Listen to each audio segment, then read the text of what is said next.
Bawat bata ay may pangarap. Ngunit bakit tila maraming mata ang napipilitang pumikit sa katotohanan?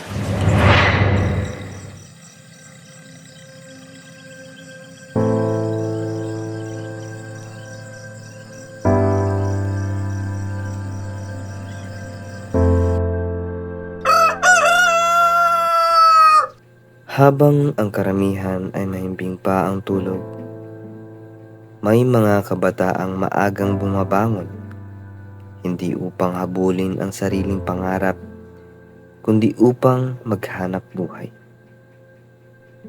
Sa murang edad, imbis na silid-aralan ang kanilang pinupuntahan, trabaho at responsibilidad ang kanilang kinakaharap sa araw-araw. Unti-unting naisantabi ang kanilang edukasyon, hindi dahil wala silang pangarap, kundi dahil mas kailangang unahin ang mabuhay.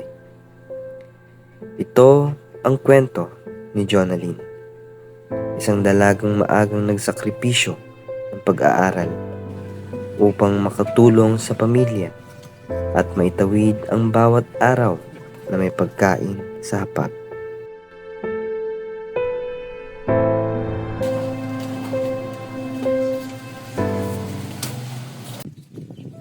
Magandang hapon po. Ako po si Xavier Cero Opas ay yung mga kasama ko po sina Jemary Quinto at si Azalea Oka.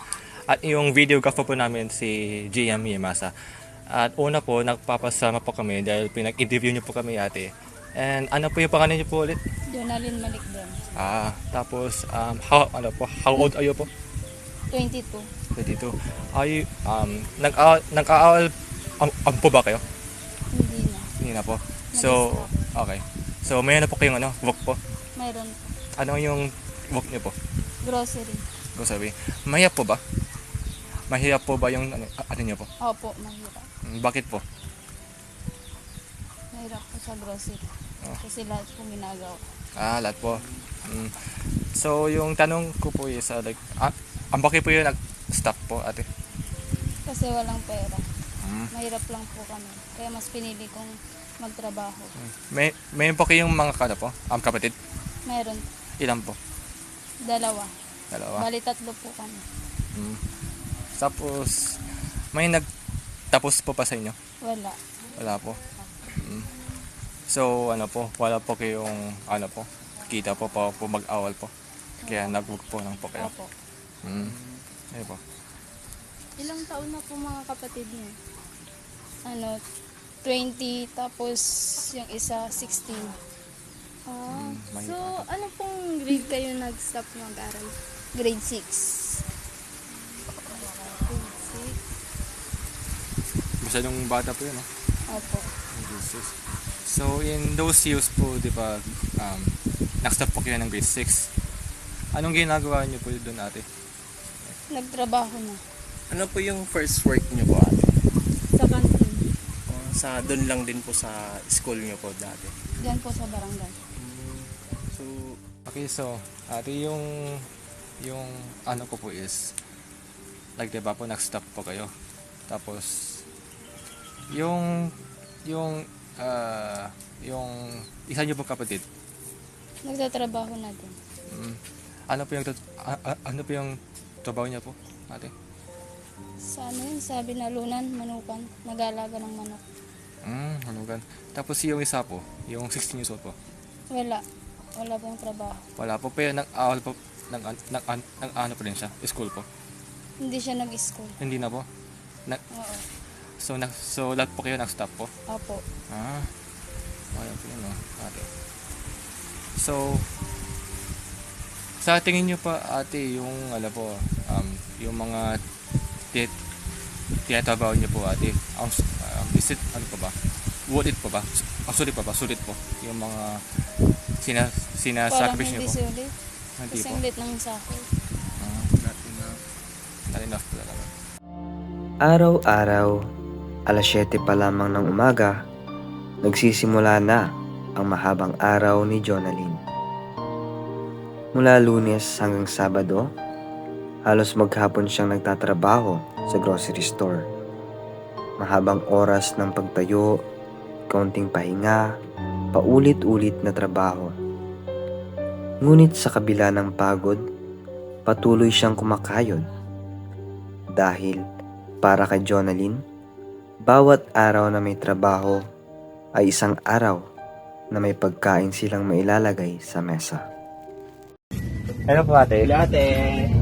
Wow, dito po kayo nagwawag po? Opo, dito. Mga nakapon po ulit ate ah. So, Hapon. kamusta po naman dito ate? Okay lang naman. Marami po kayong binenta dito ngayon. Meron po pag umaga. So mga po yung yung madami. Opo. Ilan po yung yung sahod niyo po dito ulit ate? 300. Per day po yan. Opo. Tapos Monday to hanggang what day po kayo dito? Monday to Saturday. Saturday po. Tapos what time po kayo umuwi dito eh? Ang pasok ko 7. Ang out ko 6. 6 p.m. po. Sige po. Ay, may naghahatid po or may hatid sundo po ba kayo? Or Pag minsan may hatid sundo. Pag minsan pag wala po, ay commute po. Wala, parang mas napapamahal po kayo. Ganun po. Ilang years na po kayo nag-work dito? 3 years may higit. So matagal-tagal na rin. Oo. Sa bawat kahong kanyang binubuhat, kasabay nito ang bigat ng responsibilidad na kanyang pasan. Mga responsibilidad na hindi niya kailanman tinakasan. Kahit kapalit nito ang sariling pangarap. Habang ang ibang kabataan ay abala sa pagbuo ng kanilang kinabukasan, si Jonalyn ay abala sa paghanap ng paraan upang maitawid ang kasalukuyan. Kahit tuwing linggo, ang araw na dapat sana'y pahinga ay hindi rin nasasayang ni Jonalyn. Matapos ang kalahating araw ng trabaho sa grocery, sumasama pa siya sa pamamitas ng kalamansi. Para sa iba, simpleng sideline lamang ito. Ngunit para kay Jonalyn, bawat dagdag na kita ay dagdag na tulong upang maitawid ang pang-araw-araw na buhay. So, ganito po trabaho ko pag rest day ko po. Nagpipitas na lang po ako ng kalamansi pang araw-araw. Ilan po kinikita niyo po kada pitas? Minsan 600, minsan 500. Depende pag malaki yung price ng kalamansi. Nakadepende po sa season ng kalamansi. Oo, nakadepende siya pag mahal. Malaki din yung kikitain mo. Kailan po yung best season ng kalamansi po? Parang Depende pag minsan walang pitas, minsan mayroon ganun. Kung may apitas po, full day pa kayo dito? Minsan hindi, depende sa may-ari, kung whole day o half day lang. Pero minsan po, full day po kaya? Oo, whole day kami minsan. Makano pa yung sahod niyo po? If full day. Whole day 600, Pero if half day po 300. So, paano po if full day po, tapos lunch po kayo? May bawas po ba yun? Meron, 100. Saan? Pero pag may dala kang baon, wala nang bawas. Hindi babawasan mo sa akin. Pag So, po ate, nagbabaon po kayo every time? oo, nagbabaon kami. Kasi sa akin din yung 100. May babawas.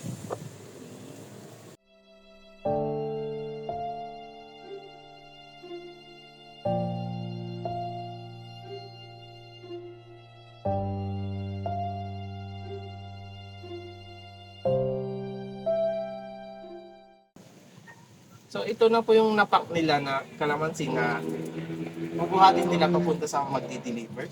Sige po, kami na po ate. Ay, siya yung patulog. Sorry. Lagi na sa Kaya niya?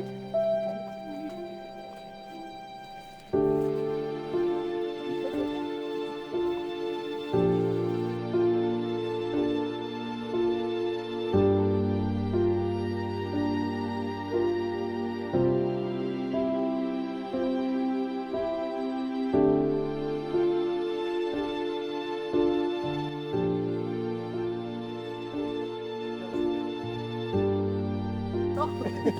Yung sinasabi. Ate, lead mo ra. Go lang ate. Okay, yan.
Alam niyo na yung trabaho na ano.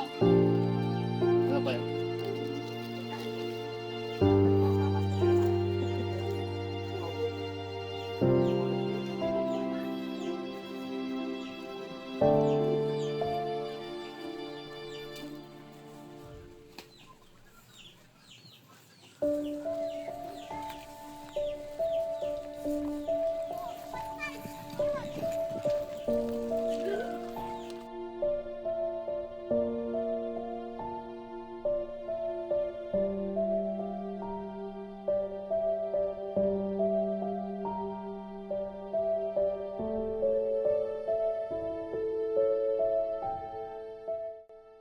May mga pangarap na kailangang pansamantalang bitawan.